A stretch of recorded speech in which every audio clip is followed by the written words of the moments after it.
ingat saya nak kongsikan himpunan video-video yang ada pada saya untuk tuan-tuan dan barangkali muslimat tak ada ketidak ke atas tu boleh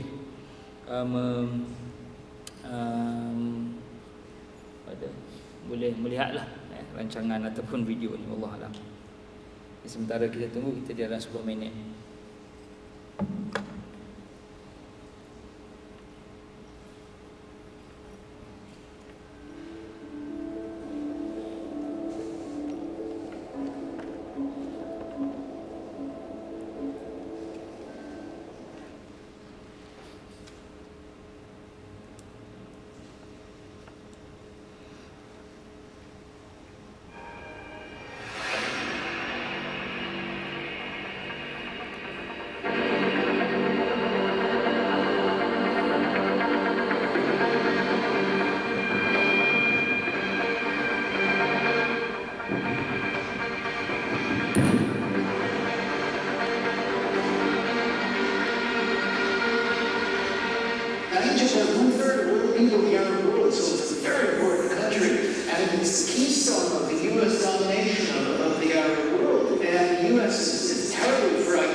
So-called caliphate would be. The last time we saw it was in 1924.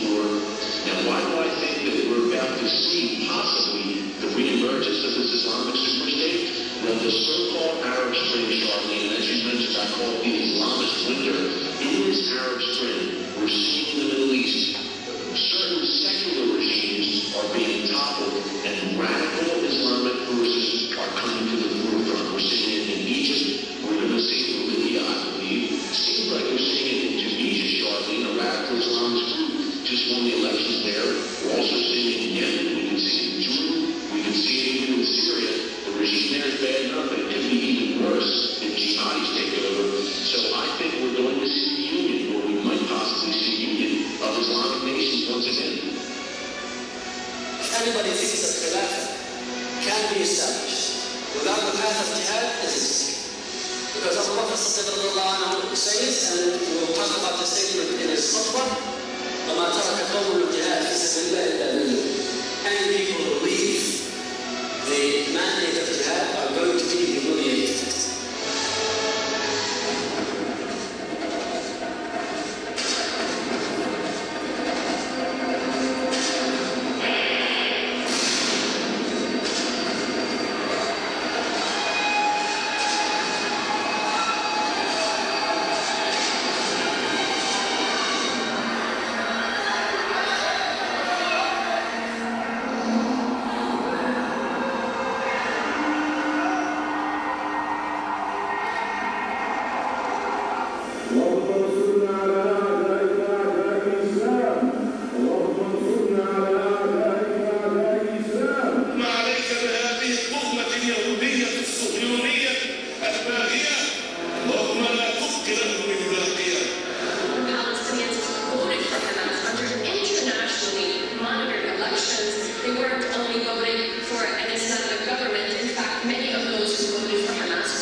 Brotherhood will win at least a third of the seats in Parliament. Islamization is taking the place of nationalism.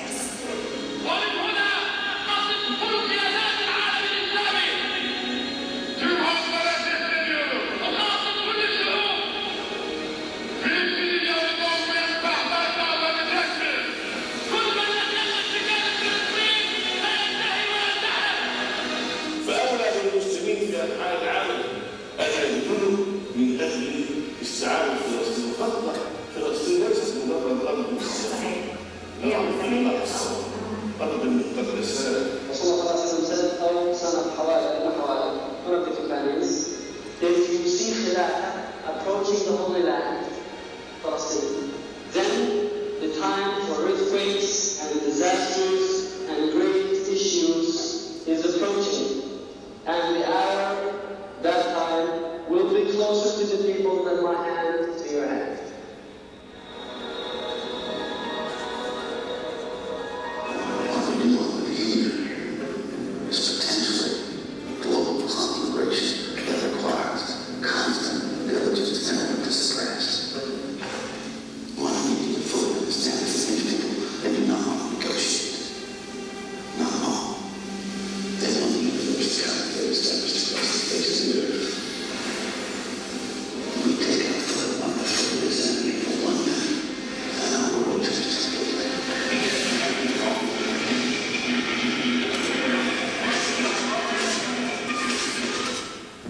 Wallahualam. Itu adalah selingan sementara saya tunggu yang lain-lain datang. Baik, kita nyambung pengajian kita berkenaan dengan Bani Israel ataupun Yahudi itu.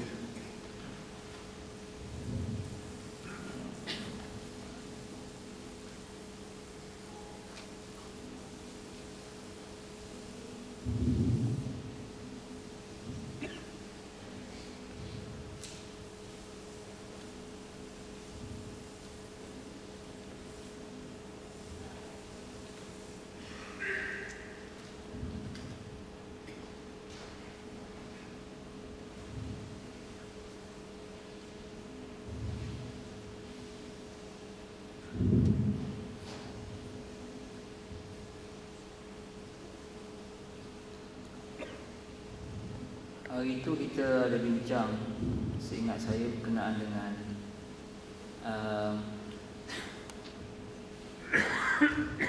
boleh contohnya ingat, saya pun tak ingat. Jangan datang kat mana kita berhenti kan? Ada tak? Ya? Muslimat ada ingat? Tak dengar lah pula. Ada muslimin ada ingat?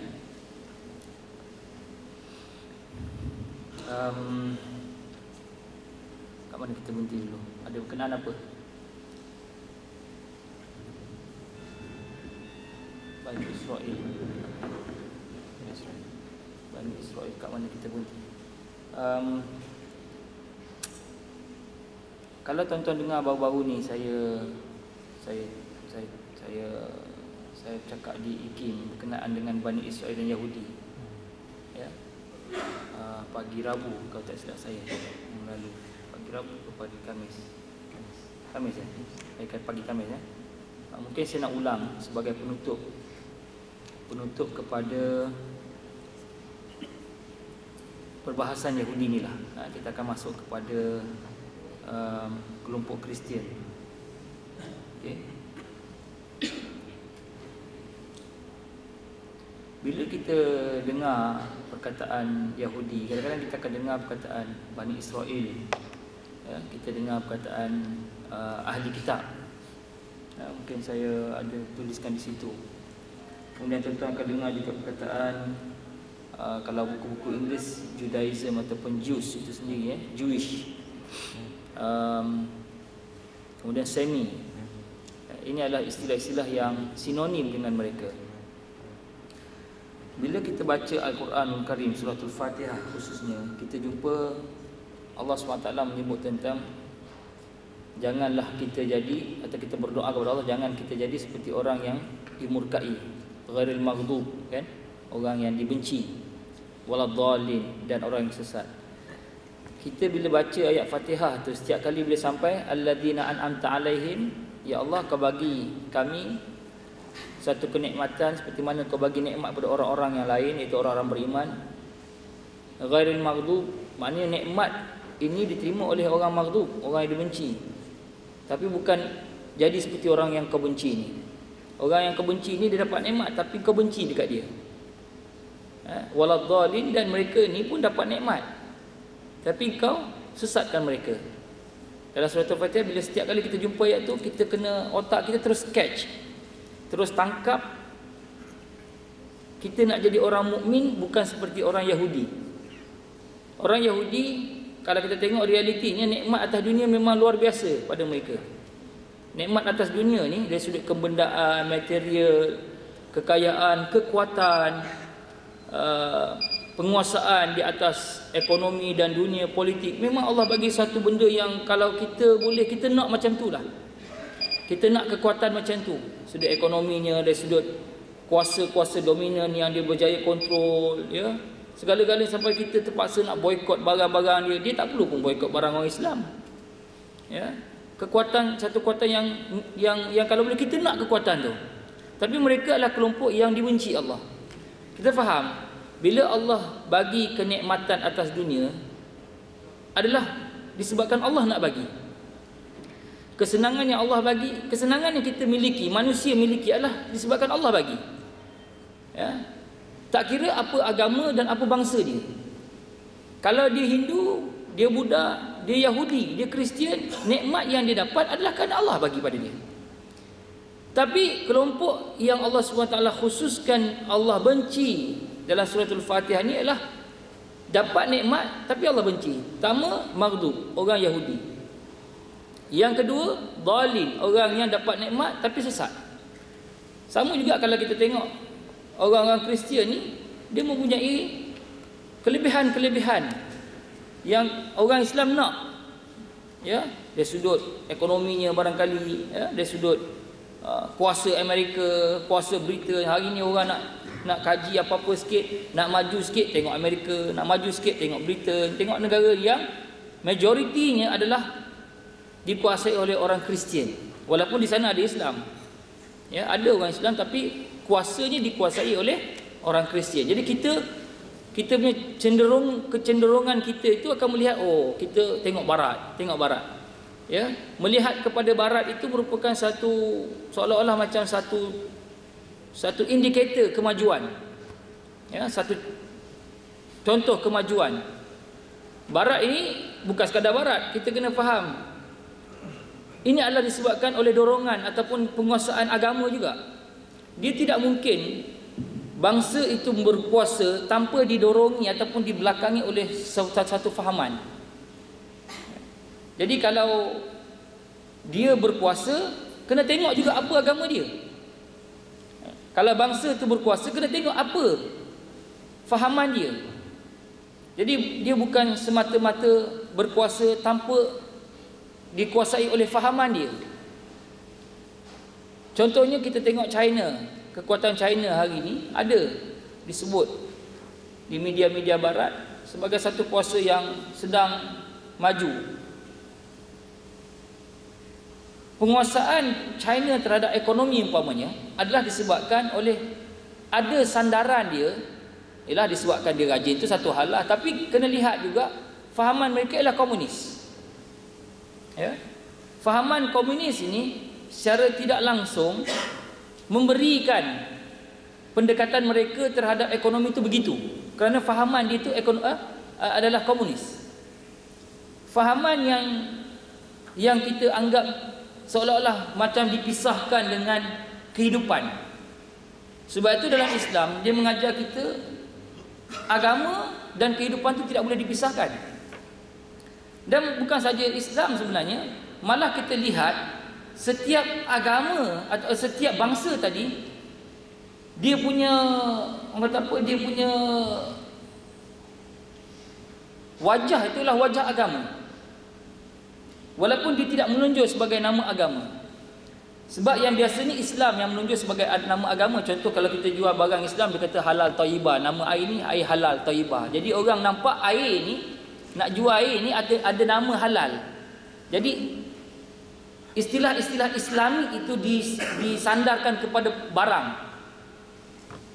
Kita nak benda tu ada nama Islam pada benda tu. Contoh, kalau kita pergi bank, kita nak simpanan tu nama dia mudharabah. Jadi ada nama Islam, kita nampak itulah Islamnya, sistem ekonomi tu.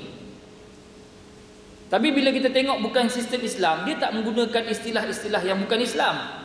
Kecuali nama itu nama bukan Islam. Contoh Hong Leong kan, memang nama Cina. Tapi dia tidak akan guna istilah-istilah yang disandarkan kepada agama dia. Dia tak ada nama Trinity Bank, tak ada, ataupun Trinity Fund,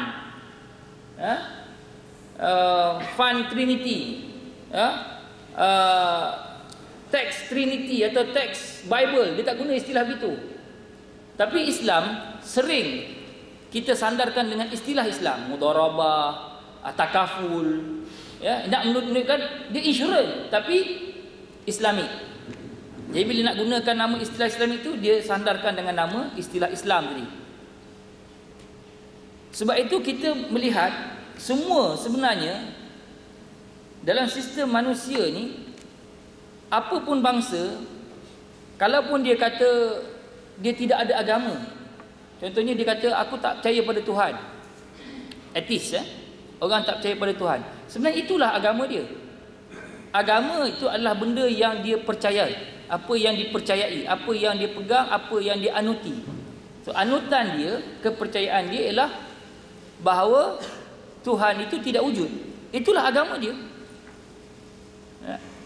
Jadi contoh, kalau kita tengok tadi sedotan tadi saja nak bagi perselingan sementara sahabat-sahabat datang, penguasaan Israel terhadap negara Palestin. Sebenarnya bukan negara Israel penguasaan Palestin, dia sebenarnya negara Yahudi. Jadi apa beza Yahudi dengan Israel? Bagi penutup kuliah berkenaan dengan Bani Israel ni, kalau tuan-tuan sempat dengar kuliah saya di IKIM itu, saya dah jelaskan. InsyaAllah saya ingat itu sekedar gambaran umum lah, atau gambaran ringkas. Barangkali boleh saya rasa nak ulang bagi kawan-kawan yang tidak dengar, untuk menutup kefahaman kita tentang apa itu Yahudi, apa itu Israel. Sering kadang-kadang orang tanya, Ustaz, Yahudi itu yang mana, Israel itu yang mana? Yahudi itu Israel lah, Israel itu Yahudi. Cuma istilah Israel itu adalah istilah yang diberikan kepada Nabi Yaqub. Nabi Yaqub alaihi salam digelar sebagai Israel. Israel dalam bahasa Hebrew atau dalam bahasa Ibrani, bahasa bangsa ini, Bani Israel ini, Israel bermaksud hamba Tuhan. Bila sebut je kerajaan Israel ataupun negara Israel, negara hamba Tuhan. Tuan-tuan ingat, barangkali saya pernah tunjukkan peta ataupun hierarki Nabi-Nabi. Start daripada anak Nabi Ibrahim, Ishak. Jadi 2 orang anak. Ishak daripada ibunya Sarah, Ismail ibunya Hajar. Daripada Ishak ni, semua di kalangan keturunan dia ada ramai diangkat jadi nabi. Ya, Ishak jadi nabi, anak dia Yakub jadi nabi, anak dia pula di kalangan ramai itu Yusuf jadi nabi. Yusuf pula di kalangan adik-beradik dia turun lagi, ada jadi nabi Musa, Sulaiman, Zakaria. Keturunan dia tu adalah keturunan daripada Nabi Yakub alaihi salam, daripada Nabi Ishak. Gelaran diberikan Israel kepada Nabi Yakub kerana Nabi Yakub ni merupakan seorang hamba yang sangat taat. Ya, seorang hamba Allah yang sangat taat, maka diberikan gelaran pada waktu itu ialah Israel. Di kalangan Bani Israel ini ada orang yang tak taat dan ada orang yang ingkar. Jadi orang yang ingkar terhadap ajaran yang diturunkan oleh Allah SWT kepada bangsa Bani Israel, Allah panggil mereka dalam Al-Quran dengan gelaran Yahudi. Ya, gelaran Yahudi. Sebab itu kalau tuan-tuan kaji dari mana datangnya perkataan Jewish, Ya, Judaism, Jew ini sendiri dia menjadi satu persoalan. Dari mana perkataan ini datang? Ya, rupa-rupanya dalam kajian kitab-kitab Islami, kitab-kitab ulama-ulama sejarah Islam menyebut Jew ini diguna pakai oleh orang Yahudi daripada Arab. Yahudi. Sebab Jew adalah merupakan nama salah seorang keturunan Bani Israel, maka mereka telah mengambil nama ini untuk menggelarkan diri mereka. Selain daripada Israel, mereka adalah Jew. Jew ini dalam bahasa Arab ialah Yahud. Yahud ni ada 2-3 orang keturunan daripada Nabi Yaqub, yang mereka ini adalah keturunan Bani Israel. Nama mereka ialah Yahud.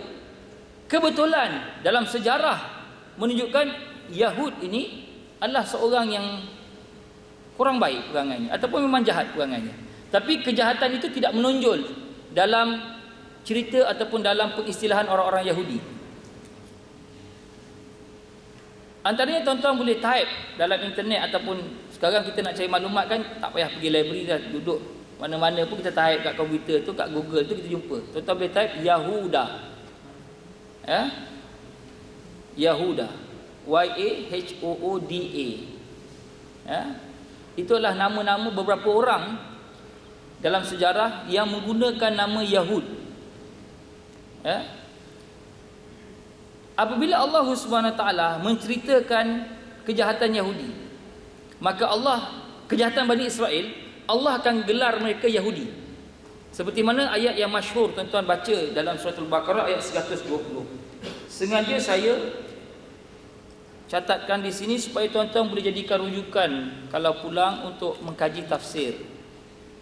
Ayat yang popular kita baca, walan tarda ankal yahud walan nasara hatta tattabi'a millatahum. Qul inna hudallahi huwal huda wala in ittaba'ta ahwa'ahum ba'da alladhi ja'aka minal 'ilm ma laka minallahi waliyyun min waliyyin wala nasir. Ini ayat yang selalu tuan-tuan dengar.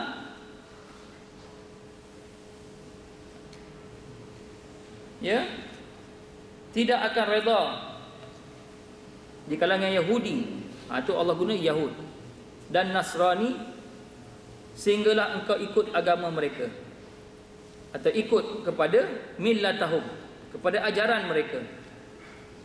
Seterusnya Allah SWT mengatakan, katakanlah kepada mereka, sesungguhnya petunjuk Allah itu ialah agama Islam yang benar. Sesungguhnya jika kamu menurut hawa nafsu, ikut hawa nafsu mereka, sedangkan telah datang kepada kamu wahyu pengetahuan tentang kebenaran, maka kamu tidak akan memperolehi daripada Allah sesuatu pertolongan yang dapat mengawal diri kamu. Allah dah bagi wahyu Quran, kita masih lagi nak ikut telunjuk Yahudi dan Nasrani, maka selepas itu kita tak akan dapat pertolongan daripada Allah SWT, kita tak akan dapat petunjuk Allah SWT. Sebab petunjuk Al-Quran sudah ada, masih lagi merujuk kepada mereka. Dan mereka itu di kalangan Yahudi dan Nasrani, dia dalam ayat yang awal tu kita selalu baca, dia tak akan redha dengan kamu sampai kita ikut jejak langkah mereka. Bila Allah SWT menggunakan, tuan-tuan cari kata Yahudi dalam Quran, memang menceritakan tentang kejahatan Yahudi. Tapi bila Allah nak ceritakan bahawa bangsa ni baik atau beriman, beriman masa bila? Zaman Nabi Musa, beriman zaman Nabi Isa, beriman zaman Nabi Yaqub, beriman zaman Nabi Yusuf, beriman zaman Nabi Zakaria. Maka Allah SWT akan ceritakan tentang mereka dalam Al-Quran dengan memanggil mereka Bani Israel. Ya? Seperti mana dalam Al-Quran disebut surah As-Saff, ya ayyuhalladzina amanu kunu ansarallah kama qala Isa ibn Maryam lil hawariyyi man ansari ila Allah qala al hawariyuna nahnu ansarullah fa amana ta'ifatun min bani Israil wa kafara ta'ifah fa ayyadna alladhina amanu ala aduwwihim fa asbahu zahirin. Wahai orang-orang yang beriman, Allah seru kepada kita, jadilah kita pembela agama Allah. Seperti mana pembela-pembela ataupun penyokong ataupun pengikut Nabi Isa berkata kepada, ketika mana Isa berkata pengikut dia, Man ansari ilallah, siapa yang nak jadi penegak atau penolong agama Allah? Maka berkatalah Hawari. Al-Hawari adalah pengikut Nabi Isa, mengatakan nahnu ansarullah. Kita kalau belajar sejarah Nabi Isa, dalam mana-mana kita akan jumpa Nabi Isa adalah Nabi Bani Israel, the prophet of Bani Israel. Dia bukan Nabi Kristian, dia Nabi Bani Israel. Bahasa yang diguna pakai zaman Nabi Isa adalah bahasa Hebrew, dan bahasa bandarnya adalah bahasa Aramaik. Bahasa Aramaik ni adalah bahasa campuran antara Greek kuno dan bahasa Hebrew. Bahasa baku dengan bahasa pasar lah. Jadi bahasa asal ataupun bahasa rasmi Nabi Isa adalah bahasa Hebrew, bahasa Ibrani dalam bahasa Arab dipanggil.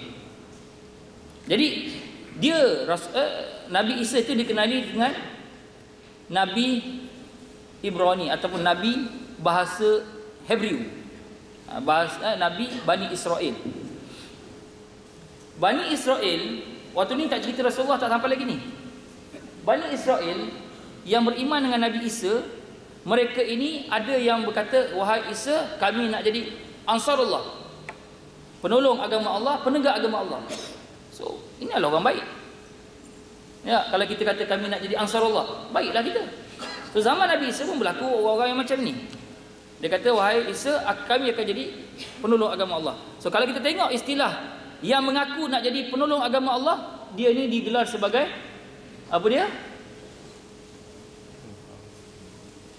Fa'amanat ta'ifatun min bani Israel. Allah tak gunakan fa'amanat ta'ifatun min bani Yahud ataupun fa'amanat ta'ifatun minal Yahud. Telah berimanlah sebahagian Bani Israel dan kufurlah sebahagian yang lain. Yang beriman itu Allah gunakan term pada mereka Bani Israel. Sebab itu ulama kita sebut, kalau kita nak marah, jangan marah Israel. Kalau kita nak maki, jangan maki Israel, jangan maki hancur Israel, mampuhlah Israel. Pasal Israel itu adalah gelaran kepada Nabi Yaqub alaihi salam. Nak maki bangsa yang sama tapi panggil Yahudi. Hancurlah Yahudi, hancurlah Jew. Ini kadang-kadang ada orang silap. Dia marah, dia maki, dia tulis perkataan Israel besar-besar, dipijak. Sedangkan itu adalah gelaran kepada Nabi Yaqub. Nak marah tulis Jew besar-besar ataupun Yahudi, pijak tak apa. Nak marah, nak tunjukkan marah, itu cara dia. Bukan kepada Israel. Pasal apa? Pasal Allah SWT telah menceritakan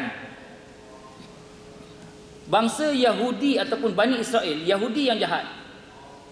Bangsa yang sama, dua sifat berbeza. Sifat yang ada baik zaman Nabi dulu, bukan zaman Nabi Muhammad. Jangan tuan-tuan salah faham pula. Pasal kedatangan Nabi Muhammad SAW menyuruh mereka semua untuk menjadi Muslim.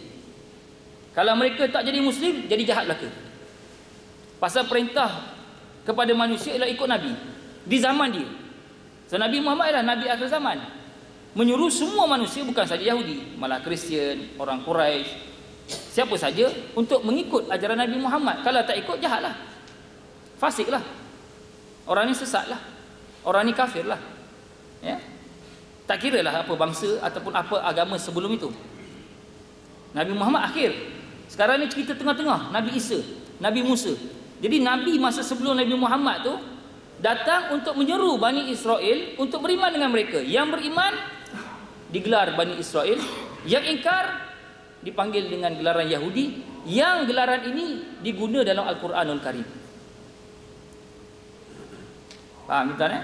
Jadi oleh itu Allah menceritakan tentang Bani Israel ataupun Yahudi ni, mereka ni dia ada kitab yang diturunkan oleh Allah kepada Nabi Musa, dan suhuf-suhuf, kata-kata hikmah, kata-kata pengajaran yang disampaikan kepada nabi-nabi Bani Israel. Ya, Nabi Yaqub ada suhuf. Nabi Yusuf ada suhuf yang tidak dibukukan. Bila tidak dibukukan, maka dia tidak panggil kitab. Dia tak panggil kitab Taurat, dia panggil suhuf. Jadi bila dibukukan, maka dipanggil kitab. Pasal tu Quran dibukukan jadi kitab Al-Quran, Mushaf. Jadi ada 4 kitab yang Allah turunkan yang dibukukan. Dia bukan lembaran-lembaran yang bercerai-cerai, yang bukan terpisah-pisah. Taurat, Zabur, Injil, Quran. Ketiga-tiga kitab, kecuali Al-Quran, ketiga-tiga kitab diturunkan dalam bahasa Hebrew. Taurat kepada Nabi Daud. Taurat kepada Nabi Musa. Zabur kepada Nabi Daud. Injil kepada Nabi Isa. Ketiga-tiga Nabi adalah Nabi Bani Israel. Dan ketiga-tiga kitab adalah kitab dalam bahasa Hebrew. Dan ketiga-tiga kitab dikumpulkan sekali, dihimpunkan sekali oleh Bani Israel. Dicampur sekali. Bila campur, dia campurkan sekali dengan kata-kata ulama dia. Kata-kata ulama dalam bahasa Hebrew tak panggil ulama lah. Ulama dalam bangsa Bani Israel dipanggil Rabai. Ulama dalam bangsa agama Kristian dipanggil padri, priest. Itu ulama lah tu. Ya, itu yang paling pakar dalam agama dipanggil priest. Pakar dalam agama dalam bangsa Bani Israel dipanggil Rabai. Ya, jadi Rabai ini ada kata-kata hikmah dia, kata-kata mutiaranya dikumpulkan bersama-sama dalam Taurat, dikumpulkan bersama dalam Injil, dikumpulkan dalam Zabur. Jadi kata-kata Rabai ini dipanggil Talmud. Kalau buat soalan exam boleh ingat tuan. Ya, dipanggil Talmud. Jadi Talmud dikumpulkan bersama-sama dengan kalamullah yang diturunkan Taurat, Injil dan Zabur. Bila dicampurkan bersama-sama, akhirnya berlakulah modifikasi. Saya pernah sebut tuan-tuan tentang maksud modifikasi, maksud renovasi, renovation kan. Renovation dia tidak mengubah sifat asal. Modifikasi tidak mengubah sifat asal. Dia hanya menambah baik. Biasanya lah kalau barang dia menambah baik ataupun mengubah bentuk asal, tapi dia tidak boleh ubah. Orang renovate rumah tak boleh tukar tiba-tiba jadi kereta. Tengok, ini rumah ke kereta? Asal rumah tiba-tiba jadi kereta, tak boleh. Ya? Kalau kereta Proton dia modified, dia akan jadi Mitsubishi. Dia tak boleh jadi helikopter. Kalau jadi helikopter kita panggil dia Transformer. Kita boleh panggil dia Decepticon. Betul tahu? Kan? Bila dia ubah daripada bentuk sesuatu kepada bentuk yang lain, maka itu adalah transformasi, perubahan 100% ditukar. Tapi kalau bentuk asal tu ada, polis tengok pun ini macam Mitsubishi, macam kancil pun ada, macam Produa pun ada, macam kereta Jepun pun ada, macam Korea pun ada. Kereta apa tak tahu nak bagi nama, tapi kereta dia tak jadi helikopter. Dia tak tukar jadi kapal terbang. Dia tak boleh tukar jadi kapal selam. Dia bentuk kereta tu tetap kekal. Maka inilah yang berlaku dalam kitab-kitab yang Allah turunkan daripada Taurat, Injil dan Zabur. Sebab tu tuan-tuan kalau kaji Taurat, Injil dan Zabur, tuan-tuan akan jumpa macam Allah maknanya dalam kitab itu ada perkataan cerita yang Allah haramkan makan babi. Tuan-tuan bisa jumpa ayat tu, saya tunjuk banyak kali dah. Allah haramkan zina. Ayat tu mengatakan Allah mengharamkan zina. Dalam ayat itulah, sama ada betul daripada Allah ataupun tidak, wallahu alam. Tapi pokoknya dia sebut dalam bahasa dia, God forbid apostasy contohnya, God forbid adultery. Ada ayat-ayat begitu. Kalau yang dalam bahasa Melayu kita jumpa ditubuh perkataan Allah. Allah mengharamkan zina, Allah mengharamkan makan babi, Allah menyuruh tutup aurat. Ada ayat-ayat begitu. Jadi maknanya ada statement-statement asal yang mereka biarkan kekal. Dan ada juga statement-statement yang jelek ataupun jijik untuk kita baca dalam kitab ini. Cerita tentang nabi-nabi berzina dengan anak dia sendiri, kemudian anak dia cemburu sama satu sama lain. Lepas tu nabi-nabi dia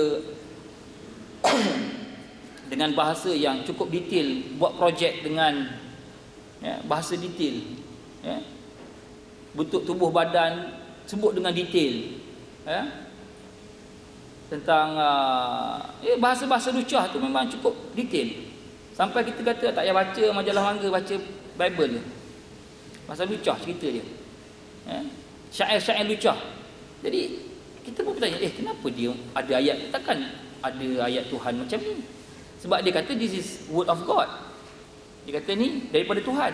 Takkanlah Tuhan nak gunakan bahasa-bahasa yang sangat jelek. Bahasa dia, kita cakap dengan dia pun dia rasa macam dia pun jadi macam malu.